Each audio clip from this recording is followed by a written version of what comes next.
Karambol sa DWIZ. Karambola. Balik tayo karambola sa Aliw Channel 23 at DWIZ 882. Kasama natin Joel Lacsamana, Jonathan De La Cruz. Ako si Conrad Banal. Good morning. May 31. Morning. Ayan, ilang araw na lang pare. Magtataas na ng rates. Ang NLEX. May announcement Luzon po. Expressway, opo. Ang Toll Regulatory Board na pinayagan daw po nila ang NLEX magtaas ng toll. Okay? Ngayon, nasa linya natin ang CEO at presidente ng Metro Pacific Tollway. Yan po ang may-ari o ang nagpapatakbo, operator, niya ang NLEX. Nandito si Ginoong Rogelio Babes Singson. Siya po ang presidente ng Metro Pacific Tollway na may-ari ng NLEX. Good morning! Good morning, Babes! Magandang umaga, Conrad, at kay Kong Jonathan, at kay Joel. Good morning po. Good morning, sir. May mga umaangal, boss. Dito sa pagtaas daw ng NLEX, bakit naman ngayon pa? Hindi. Although, Sir Babes, alam natin na ito yung parang second tranche nyo, di ba? Nung provisionally approved nung 2018 at 2020. Ano po So anyway, kaya? magandang makuha sa inyo mismo yung Yes. explanation. Maraming salamat sa pagkakataon para may paliwanag itong adjustment ng binigay ng TRB for June 4 effective, no? Alam nyo, yung nabanggit mo, ito yung application pa namin noong 2018 and 2020, no? So, this was given in tranches, so utik-utik, no? So, dapat itong binigay ng June 4, Yun. noong pang 2021 pa, noong January. So no? dati na yan pala. Dati. So, Ngayon lang po i-implement. Tama, 4 na taon makalipas. Naintindihan natin, pandemic noong 2021, 22, sige na, hindi na pinilit yan, no? Aha. Pero nitong nakaraan na nga, nag-reapply kami, sabi na namin sa TRB, pwede ba ibigay na yan? Long overdue na yan. At yung aming utang, tumatakbo naman. Hindi naman namin pwede sabihin sa bangko, time out muna yung bayaran dyan. Hindi pa kami binibigyan ng adjustment. Ano? Bali magkano po ba ang increase? Halimbawa, papasok ako ng Balintawak at Okay. lalabas ako doon sa yung dulo. Ano ba ang dulo nito? Yeah. Ay Mabalakat. Mabalakat. So, Magkano po yung- increase niyan? On the average, sa class 1, sa sakyan, 7%. So, ibig sabihin, kung halimbawa, dulot-dulo, no, Balintawak, 27 pesos, no? That's 7% increase from your current na 332 dulo-dulo. Pero kung yung open system, yung Balintawak hanggang Marilao, 5 piso yan. No? Parang candy. by station. By station. Oo. May No, nabibili pa ba 5 pesos ngayon, babes? Sorry That was a joke. Anyway, yan pala yung increase. Okay. Tingnan Bakit mo na. marami kayang umaangal? Hindi, ang maganda naman balita rito, no, nakiusap sa amin ng TRB at saka Department of Agriculture. Sabi nila, pwede ba para hindi masyadong tumaas yung presyo ng mga pagkain, no? Huwag nyo namang isama na muna yung increase dun sa mga agricultural products, mga biyahero ng agricultural products, no? So, pumayag kami doon, no? So, this increase will not involve or hindi kasama yung mga inauthorize ng Department of Agriculture na okay, ikaw biyahero ka, ang dala-dala mo agricultural products, exempted ka dun sa increase nito. No? Ayun. Pero hindi pa rin libre ang toll. Hindi. Hindi pa rin namin Wala lang increase sa'yo. Mali po yung inyong mga pinapakalat dyan sa kayo. Hindi libre. Kayo. Wala lang kayo increase. Si TRB spokesperson Sabi ni TRB, Julius Corpus libre yata. Hindi naman. Julius. Ay, Sabi niya, daw. Lalo nagkakagulo. Rebate ang explanation niya Rebate. Okay. So yun po pala talaga sitwasyon. Hindi kayo kasama sa increase. Pero importante lang sana para ma-accredit sila ng Department of Agriculture at medyo i-update naman yung Kailangan mag-apply RFID sila. account nila. no? Babes, may patanong dito eh. Yes. Bakit kailangan daw ng pakipaliwanag, bakit kailangan ng periodic increase ng toll? Yan yung pinirmahang concession agreement eh. Dahil diyan kami binababasehan ng pautang, no? So, kung hindi masusunod yan, wag nang mag-PPP ang gobyerno kung hindi susundin yan. Pinagtatalunan lagi kasi yan eh. Bakit kailangan ng periodic increase? Nandun pala yan sa original na agreement. At saka, that's supposed to take care of all of the operating expenses, no? Alam mo naman. Improvements may and increase everything. dito. Oo. Ang lalaki ng projects namin ongoing. Kung madadaan ka dyan sa may Candaba Viaduct, dinadagdagan ng 2 lanes yan sa gitna. Nakita ko, tsaka meron na kayong mga rainwater May impounding, impounding systems. systems kayo doon na Congratulations, you're very environmentally conscious. Dapat lang. Alam ni Amba or ni Congressman Jonas yan, kapalahunan pa namin yan nung bata pa kami. Tapos Magkaedad yan, kayo? Hindi ko alam yun Okay. 35 years old ka. 35 years old ka. Mas matanda siguro sa- Teka muna. Okay. Katinda namin yung viaduct na yan. Gigiba na yan. Kung hindi namin ayusin Ang tanda yan. na niyan. 70s na yan. 80s. Hindi, siguro, Hindi safety pa yan eh. Sir Babe, siguro magandang explain nyo. Mahilig kami magdebate rito sa Karambole. Inasabi ko nga sa isang privatization, ganyan, yung private sector Concession, o concession, PPP. talagang nangyayari, inuuna muna ng concessionaire yung mga pambayad, yung capital expenditure. And then, tsaka inuutang tapos yan. yung inuutang yan, and then later, ang bayad, kaya Sa akin naman, sa paniningil, sa Babes, pag-increase. pakatwira naman yung increase nyo eh. Oo. Ang hindi ko lang gusto yung sobra-sobrang increase eh. Ayan, yan. Kailangan explican nyo daw yan, Sir Babe. So, Hindi, regulated yung increase sa amin. Oo, Hindi eh. naman kami TRB yan basta-bastang TRB. Ang sikip-sikip ng TRB. Hindi nyo ba regulatory capture yung Oo, kasi si Julius, ang dami niyang sinasabi eh. Julius Corpus. Oo. Kapanahunan pa niya yung kanyang ginagamit na Hindi nga- formula eh. Hindi. Oh, Pare matagal kuripot na si magbigay Julius ng yan. increase yung TRB. Matagal na yan si Julius. Kabisado niya yung mga tariff adjustments na yan. Oo nga. So, kaya, hindi kami... kaya sinasabi Hindi sa kanya, si basta-basta Julius, Kailan matatapos yung Calax, babes? Yung Calax in middle of 2025, nakakabit na yan sa Cavitex. Ayun.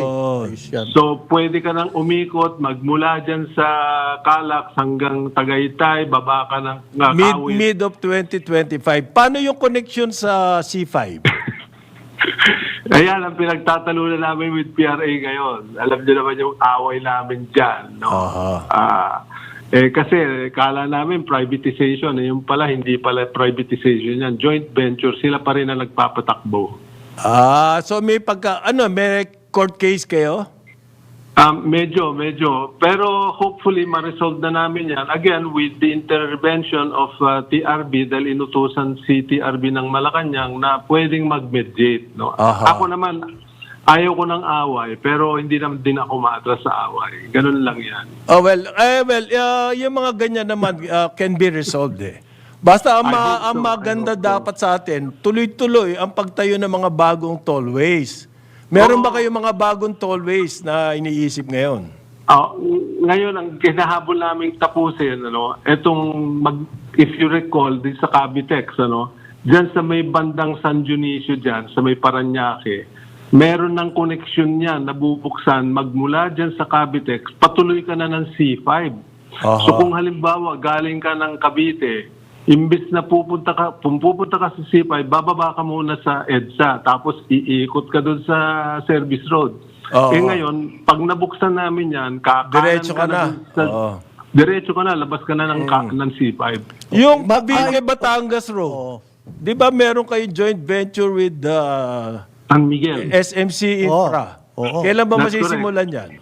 Maganda yan. Well, inaayos namin yung final alignment, pero we are conceding the leadership of that project. Kung gusto ng San Miguel, susunod na lang kami kasi joint venture project nga yan. Pero since sila yung merong local concession agreement dyan, LGU, pwede na yon, no? So, Babakas magmula kayo, yan- ganon. Magmula yan sa Calax, no, doon sa dulo, sa Tagaytay, bababa na yan ng Batangas, Nasugbu, tapos meron pa silang Nasugbu to may bandang Lipa. No? Meron ba Para kayo tumabit namamataan outside Luzon, babes?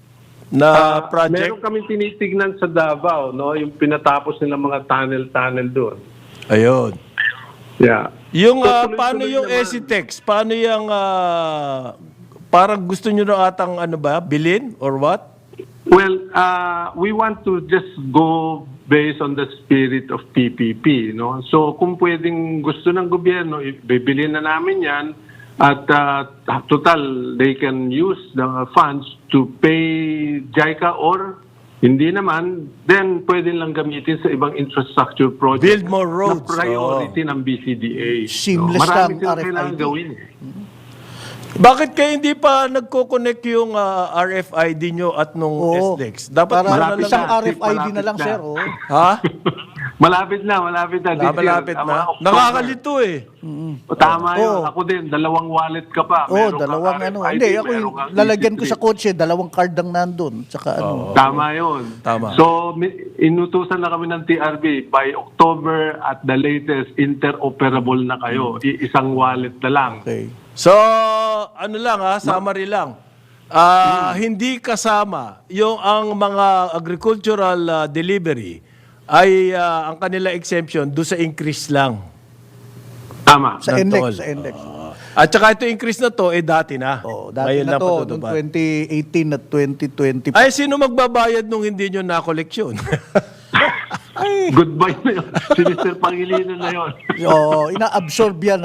Teka, may hahabol sana akong tanong, Sir Babes. Yung sa Cavitex, may suliranin po tayo dyan right now, di ba? Yung with regards sa concession sa Cavitex.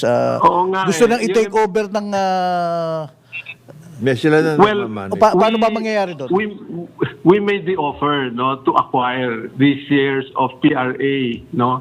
Kasi medyo naguluhan kami, 2 entity yan eh, may PRA, may Public Estates Authority Toll Corporation, no. Ngayon ay nung bagong pasok ako dito middle of tail end of last year, no. So pagdating ko noon, sabi ko may tumawag sa akin na medyo mabigat. No? Sabi niya, ayusin niya naman yung Cavitex. Sige, sabi ko, titingnan ko. Nung kamulat-mula, yung pala, hindi pala kami nagpapatakbo. PEATC pala. Empleyado ng PATC yan ang nandiyan dyan. I see. Okay. Okay. Maraming salamat Maraming po. salamat po. Yan po si Mr. Rogelio Babe Singson, ang CEO at presidente ng Metro Pacific Tollway. Thank you, Babe. Maraming salamat po. Maraming salamat. Okay. Maraming salamat sa inyong tatlo. Okay. Yan. Okay ba? Sana nga magtuloy-tuloy yung mga infrastructure. No? At hindi lamang itong Metro Pacific. Meron pang ibang grupo dapat pumasok dyan eh. Ang alam ko yung Megawide. Parang... Megawide? Oo. Sila... Pati Aboitiz. Sila Elsa interesado yan. Vedra. Oo. Sila Louis Ferrer. Oo. Kailangan natin ng maraming tollway. Oo. Ang Ano importante, ba yung Cavitex?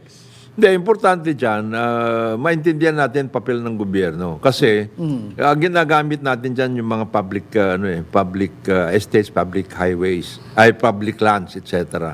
For purposes of putting up the land. Kasi yun ang joint venture eh. Originally, lahat ng tollways sa Pilipinas, covered dyan ng CDCP. Government yun.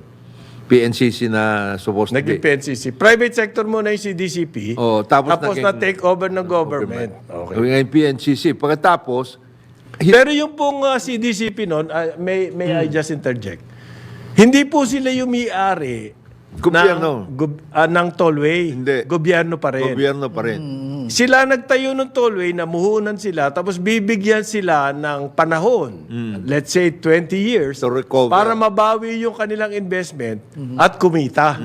At pagkatapos noon, Open na yung tollway na yan. ang tollway ay magiging freeway. Freeway. Yan po ang original na niyan. plano dyan.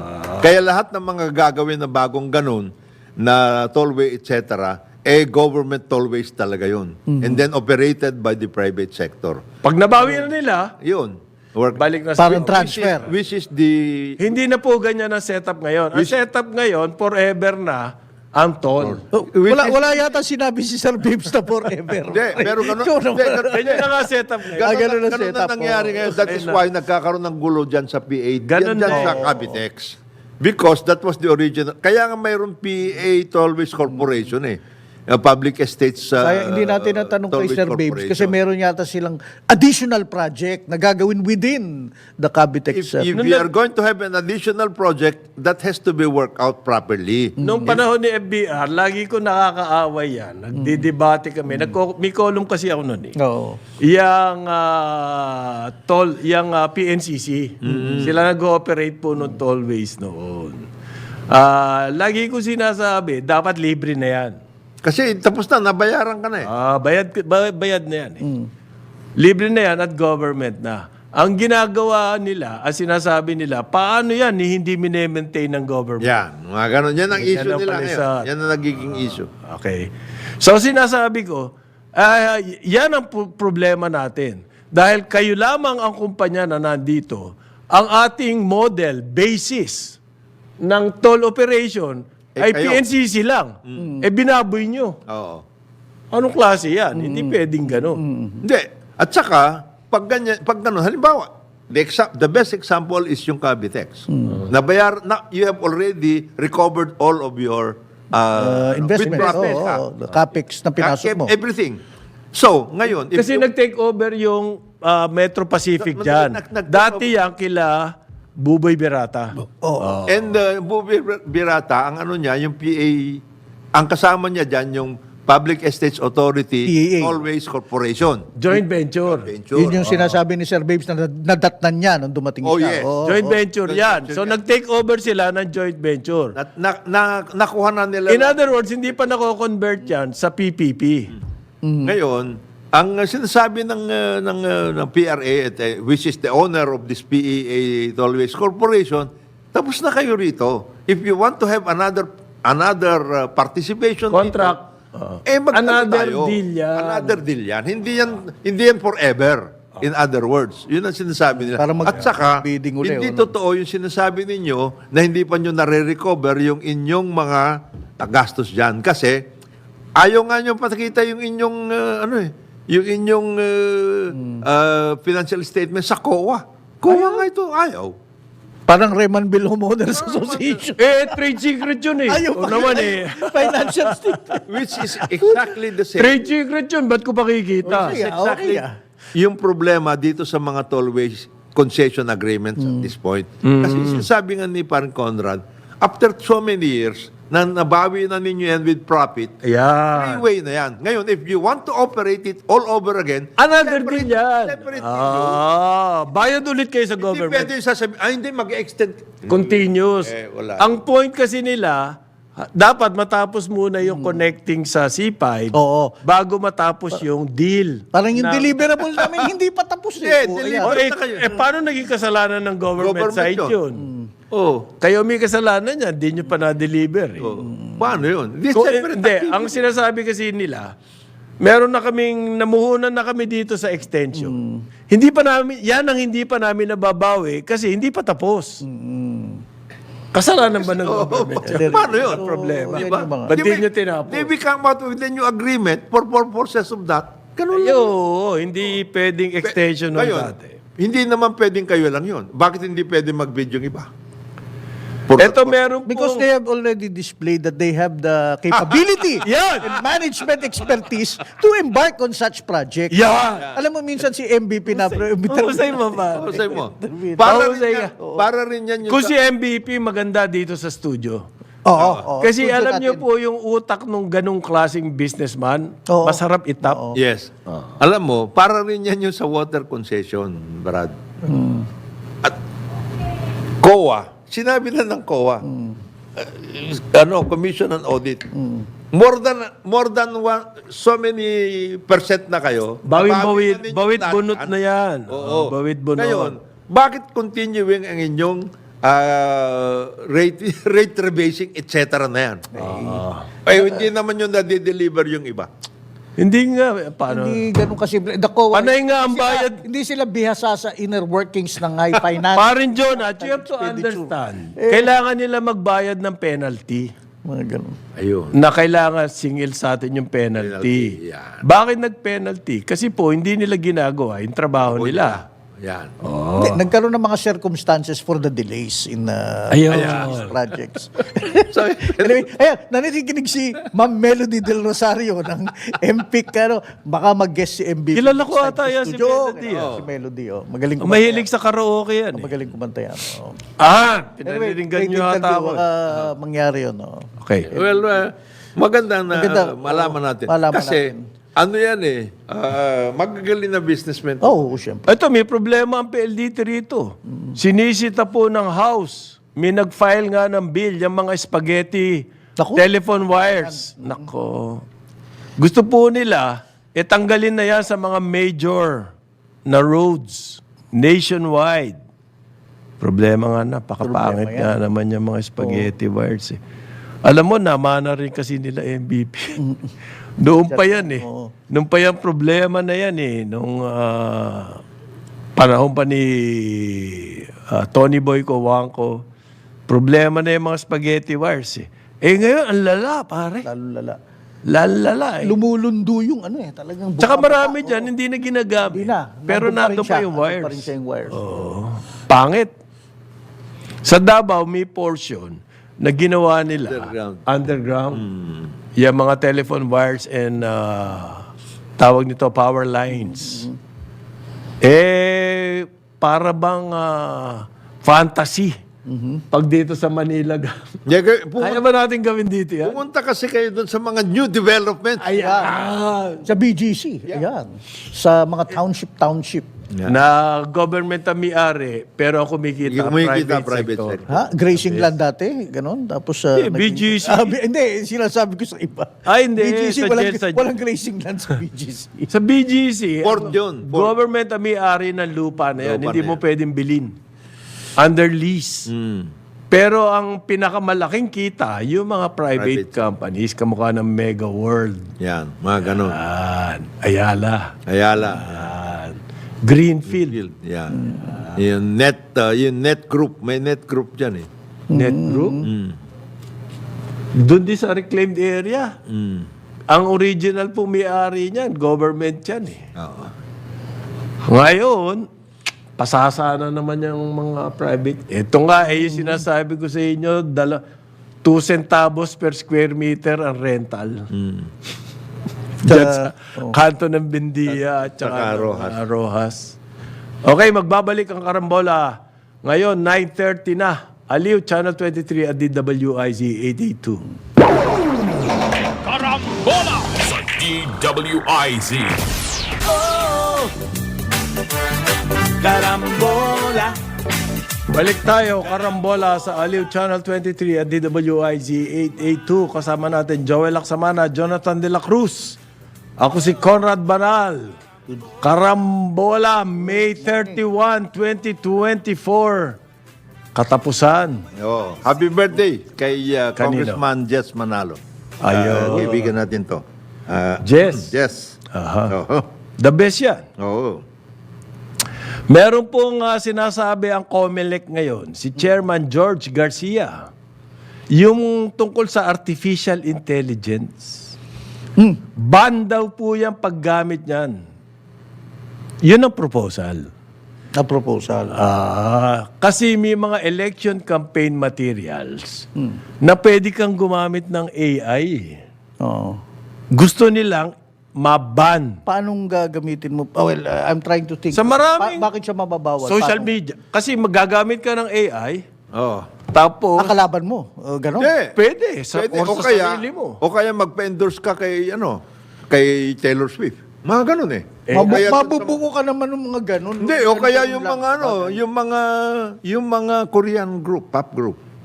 Oh. Isa sa mga yon. Kasi po, yung AI-generated campaign materials, yun ang sinasabi nila. Problema yan talaga. pare. Malaking problema yan. Oo. Ngayon, meron silang gustong i-ban. Yung ban na yun, susundin ba ng mga kumpanya na nasa social media, halimbawa Facebook o TikTok or Kasi sila YouTube? yung platform nagagamitan. Siyempre. Oo. Sa ngayon nga, mayroong proposal sa House. Iba ng TikTok dito sa atin. Dahil daw China company yan. O, parang gumagaya tayo sa Amerika. Paano nga pala may implement yung ban na gano'n, kung gano'n? Alam na po natin yung social media, kasama na talaga yan sa eleksyon. No? Nagkaroon na nga ng mga, well, yung, di ba, yung, tawag nito, yung tumira ng Brexit. Ano pangalan nun? Assange. Si Assange. Hindi, yung naggawa ng Matrix para ma-tap nila, yung mga gumagamit sa social media, yung mga posibleng makuha nila to vote for the Brexit. Ginamitan nila ng social media. Oxford yan. Oxford. Oxford. So, pati sa US elections, yung pag ikaw YouTube at may pinanood ka, ang kasunod mo, kasi dyan bibigyan ka ng suggestion kung ano yung kasunod mong panonoorin. Oo, oo nga. Kaya na nilang laruin yun. At yung kandidato nila, ayun, may mga ganun na ngayon na nagagamit. Algorithm na Yan. Ngayon, ang COMELEC po, dati na nangyari yan, di ba? Influence yan. Yung panahon ni Duterte, yung yung election noong 2016, nagamit na yan. Noong election noong 2022, nagamit na rin yan sa social media. Although ang naririnig nyo sa social media, it's all noise. Wala pong malalalim na discussion talaga ng issues. Okay? This is worse than TV. Ang nangyayari sa nangyayari ngayon. sa At ngayon. least sa TV, meron kang konting... May serious issues at merong vetting. Eto dito. Wala kang betting dito. You walang can say betting. anything you Kung want sino to ang say. pinakamaangas, yun ang makakakuha ng atensyon. And fleeting, sandali lang niya Hindi, makukuha. saka yung mga... And it's all noise. At saka doon lumalabas yung mga fake news. Ang dami. Namatay na si ganito. So, problema po ng COMELEC yan. Dumating pa tong AI. Patay yun. Naku, lalo na. Lalo na yan. Ngayon. So, gusto nila i-ban yan. Ang tanong namin, Paano? kaya nyo ba kausapin yung mga social media outfits na yan? Okay? Eto na nga, meron na nga na-aresto na gumagamit ng scam, ng hacking. Kung madaling mag-hack, i-hack ko yung account ni BBM. Hindi, for example, yung kay BBM, di ba, Facebook. nagkaroon ng kontrobersya na siya daw ang nag-order or something. Hindi, deep fake yun. Deepfake naman yun. Iba AI din yun. AI din yun. Yung yung kaibigan natin, si Brian Yamsuan, siya ba yung kumakanta ron? Hindi, totoong singer. totoong siya yun. Okay, sorry. Sorry, Brian. Ikaw pala, congressman yun. Kilala ko yan, drummer Ala ko na AI ka eh. Yan po Pero malaki yan, yung AI. AI, big issue yan. Big issue yan. Hindi Tao lang sa ngayon, pag palapit na ng eleksyon, yun na nga yung social media sinasabi ko sa inyo, daming ingay, kung ano-anong, kung panipaniwala. Kaya nga sumikat si Raffy Tulfo di ba? Ang daming damit ni Rafi Tulfo, bilib ako. Ay, hindi AI yun. Ano pang wardrobe niya? Hindi AI yun. Hindi AI yun. Totoong Totoo kanya talaga yun. Dami niya ika nga fashion, siya, talagang fake. Buti siya, damit lang. Yung ibang alam natin, Ferrari. Ay, Mamahaling kotse. harmless.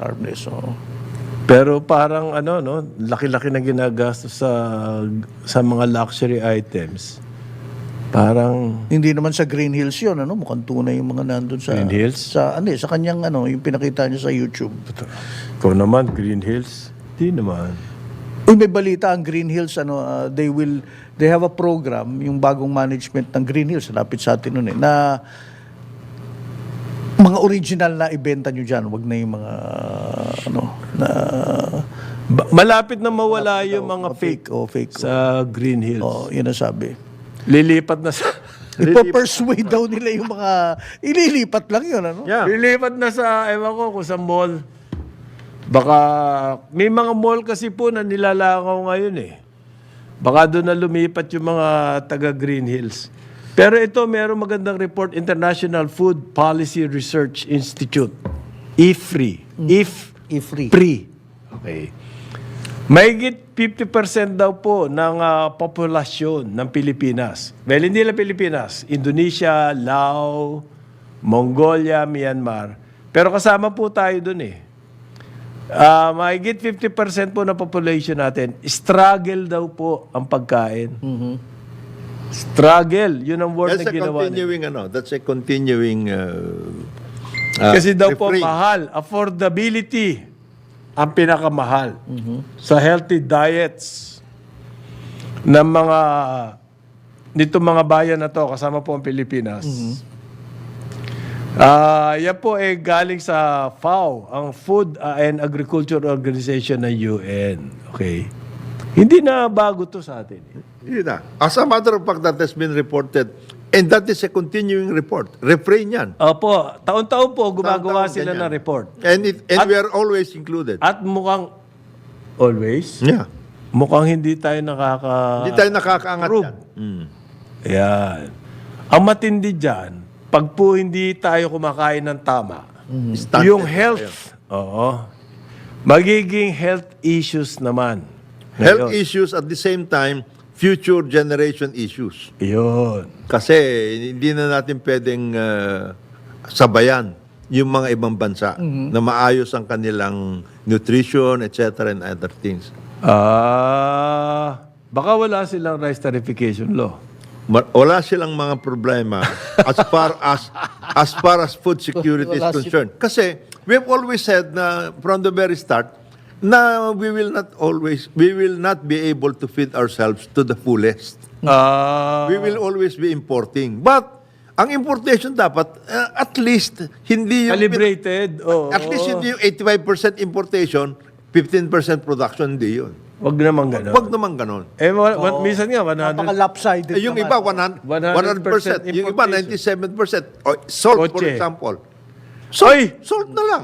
Salt. Namumroblema yung mga salt makers sa Pangasinan. Pare, wala raw bumibili.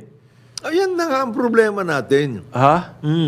Both industrial salt at saka para sa pagkain.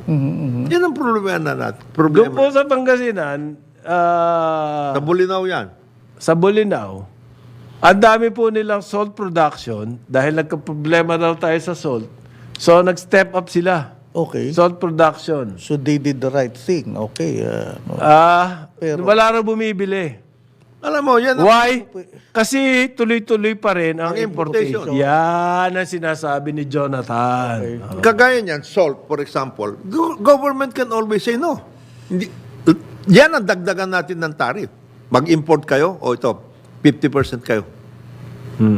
Itong bilhin Kasi nyo. po, mas convenient mag-import. Matindi lang. Yun ang nangyayari dyan eh. That is the problem that we are having.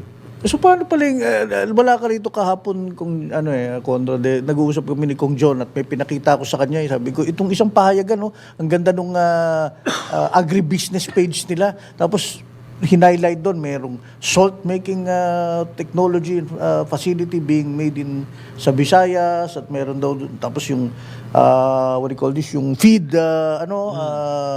manufacturing capability dun sa Mindanao, sa Davao. So, things are happening. Pero ang sinasabi mo naman, ayun nga, merong nga ganyan, wala naman suporta ang gobyerno. Importation pa rin Concentrated, ang these are, ang problema nga sa So, palaging sinasabi. the left hand is does not know what the Hindi. right hand is doing. Or deliberately, Ang sinasabi ng subverting marami the left natin, hand. halimbawa, the best example is sa rice nga. Ang sinasabi natin, yung mga ganyan na innovations or mga new activities, etc. Pinapublicize are nila eh. good. Pero few and far between. Yun ang sinasabi nila. For example, Hindi consistent hindi eh. consistent ba? Just a big example is itong rice millers. Sina Jojico. Sinasabi nila sa palagi. Si Attorney Cruz. Oo. Pati sina Philip. Ang sinasabi nila palagi, okay kami. Hindi naman kami nanghihingi sa inyo ng hindi namin kaya. For example, funding. Maglulon naman kami. Meron naman Babayaran naman na. Bayaran naman namin eh. Pero bigyan nyo kami ng pagkakataon na magkaroon ng ganitong Modernization. i-concentrate natin certain Hindi, areas. Jonathan, paano mangyayari Certain areas modernization? na ano, oo. Kung puro importation. Yun na nga yan. Yun ang sinasabi natin. Magkakadalugi-lugi po ito mamumuhunan dito. Mangungutang ng malaki, mag-i-invest sila ng malaki, ma-modernize yung facilities, tapos titirahin sila ng mga imported smuggle. Ganon. O paano? Ganyan ang nangyari sa mga textile Textile. industry natin. Shoes. Sa shoe industry. Yang pong, yung tiles. Oh, tires. No. Ubus yan. Sina Emerson Cosette. Emerson Cosette. Ubus sa Maluwag. imported. Cosetting brand. At hindi imported po na legit, ha? Pinatay sila ng smuggling. Yung mga tela, Yan. ang napumatay dyan, mga smuggled. Yung tiles, ceramic tiles, ang pumatay dyan, smuggled. Mga foreigner pa nag-i-smuggle. Iyon ang matindi ron. Eh dito naman, sa salt, too much importation po. Parang ganyan din yung sa manok. Nagkal sila ng mga Broilers. hindi, yung kasi Wala na. bumibili yan yung mga broiler nga. Broiler, oh. Eh, wala. Eh, ang dami po importation, daming smuggling. Eh, di wala na yun. Nagkal sila. Para makabalik ulit yan, sa ganong level ng hirap production, balik ka sa square one. Yan po ang ginagawa ng too much importation. At we insist on this policy. Yun ang nakakapagtaka ron. Free trade, etc. Kung ano-ano. At itong salt na to, pare, yung production, doon niya sa side ng DA. Yung DA did its job. Nag-increase na po ng production ng salt. Halimbawa, dyan sa Pangasinan. Walang bumibili. Chaleco. Asikasuhin mo. Busy si Chaleco, Dalawang having pwede mo- meetings Encourage mo yung mga... Dalawang pwede mong gawin dyan. Oh, Total, malakas naman kayo mag-propose kay Presidente ng mga tarification, whatever it is. Sabihin niyo, sir, ito ang sitwasyon natin. We can produce all the salt that we need. kawawa naman po yung importer niya. Ngayon, Ang kakilala nila, importer eh. kilala namin po yung mga importers at kilala namin yung mga users. Oh. Bakit hindi natin pwede siya? Alam niyo po ilan ang mahigit kalahating milyong metric tons ang importasyon natin na salt. Ibig sabihin yan, mahigit 90% na ginagamit nating asin ay imported. Anong tokwa naman, no? Baka iodized yan. Yan yung ano. Whatever. Industrial salt. Kasi yung pinakita ko kasi, modern salt making facility, panlaban sana eh. Di ba? Iodized yun. 30 years ago, 10% lang po ang imported na salt. At yan, yung mga industrial salt, yung mined salt. Salt. Hindi po yung galing mga galing sa dagat. Ngayon, 93% salt na halos sa isang buwan, sa isang taon, merong araw dito sa atin. Hindi po milagrong gumawa ng asin dito sa atin. Galing. Galing nga natin dyan eh. Dapat tayo nag-e-export ng salt. Dahil island nation tayo. It's a matter of policy. Trade policy din po yan. Kaya pino-point out natin dito. DTI. DTI Customs, ganyan. Dalawa yan. Kaya mo ba makipagkamay kay Sultan Bolkiah? Hindi. Ikaw naman. Di ka na nakonsensya dyan sa sinasabi mo. Makukonsensya na po ako. Ayan, very good. Oo, sir. Nagsalita na po ang PGH and the Department of Health Yan yung... sa vape. Kala ko yung cancer facility na bago. Hindi, ba yun? Meron na pong na-record na namatay dahil sa vape. Oo. Electronic cigarettes po yan. Hindi siya safe. Akala kasi ng mga kabataan, kung yan. hindi tobacco yan, chemical yan, ayos kayo. Ito, may namatay na po, sabi ng Department of Health. Directly traceable dun sa Yes. na hinihitit niya. Yes. Sabi ni Dr. Margarita Isabel Fernandez ng PGH nag-publish sila ng study. Meron ng 22-year-old Filipino male na wala namang health issues. Bigla na lang nag-heart attack dahil nagkaroon siya ng severe lung injury attributable to daily and constant vape use. Yan. 22-year-old, heart attack. Pare, 22-year-old, heart attack. Ang puso niyan yan nga raging hormones pa yan Biro mo, nagka-heart attack dahil daw sa lung injury na traced to vape use. Yan po ang case study na ginawa ng PGH. Wala ring history po ng cigarette smoking, hindi umiinom ng alak, hindi Healthy gumagamit lifestyle, ng except droga.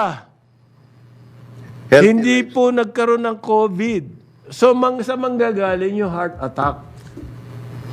Ayan po ang napag-aalaman. So, officially, dineclare nila na ito ay dahil sa vape. Mga nakikinig, yung mga anak nyo. Kasi mga kabataan ang nakikita ko Kasi- na marami niyan Kasi Vape. ano sila tuwan-tuwa sila dun sa flavor, yung Sa amoy, usok, ang laki usok. Sarap. Kahit saan pwede ka kasi wala namang Kahit saan hindi pwede ka. maamoy. Hindi maamoy, pwede mo itago.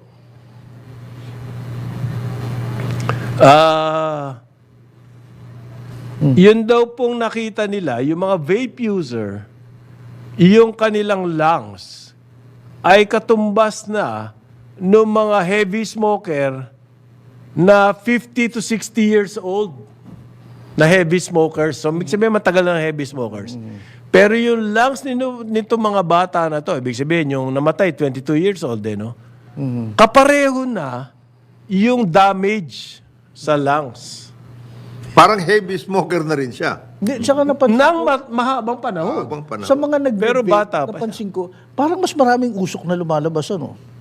Ah. Napansin mo, yung ambuga, para talagang, Electronic kasi. 2 taon lamang po daw, sabi ng study, ang finding ng PGH nung gumawa, ng mga grupo po ng doktor to. 2 taon daw, meron na talagang makikitang danger. 3 araw ka lang daw gumamit ng vape, irreversible damage to the heart and lungs. sabi naman yan, nakakatakot. Ay. Grim warning po to sa e-cigarettes and vape products. Hindi po sila safe. Baka akala natin, yan ang alternative sa cigarette smoking. Hindi po. Ito nga, cigarette, ini-smuggle pare. Di ba? Eh di, katakataka ba na ini-smuggle? Ini-smuggle dito. E-cigarettes and vape. Marami na yan, naglipanan na yan. Yan po ang ilalabas daw, ipapakalat ng Department of Health. Saka UPPGH. Yung study na yan. Ang 14% or 1 in every 7 Filipinos aged 13 to 15 years old gumagamit po ng vape. users. Ngayon, 1 what will that in require? every 7, 13 to 15 gumagamit po. Will that require new legislation ba? Ganun ba yun? O what? What will that require para medyo magkaroon ng konting... Isa yan. Ano ba ang current legislation? Wala. sa vape? Wala. Hindi yan bawal. Maski nga sa taxation nahuhuli yan Information drive. Ito, sinisimulan na ng DOH. Yung information drive. Ang dami na nga nating health problems Oo. Nadadagdagan pa tayo nito. Paano kaya? End of May pa to. Papasok na yung mga problema ng tag-ulan. Okay. Okay. Sa ngalan ni Joel Laksamana, dito, si Jonathan De La Cruz, nandun. Ako si Conrad Banal, magkita-kita tayo sa Lunes dito sa Carambola sa Aliw, Channel 23 at DWIZ 882. Eto na, susunod na, Ronda Pilipinas, kasama natin si Drew Nasino. Oh, carambola, carambola, tuwing umaga. Sumainyo ang programang Karambola sa DWIZ.